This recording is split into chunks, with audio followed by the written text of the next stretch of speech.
So it means a lot to me because, of course, it's wonderful to know that my students and peers and a number of people in chat and Suso liked my module and my Blackboard page.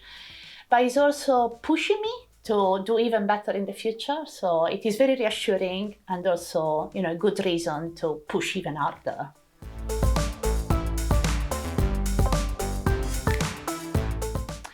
So I think they nominated that because I try to make it really fun.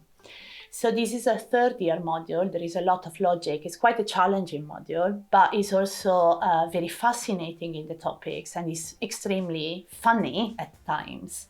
So I put the paradox, just this old riddle that has been around for 2000 years there. They can read it before the lecture, they start to think about it, then they come to the lecture, and then they will have videos and images reminding them of the problem, so it sticks in their minds, and I think this is what I like about it.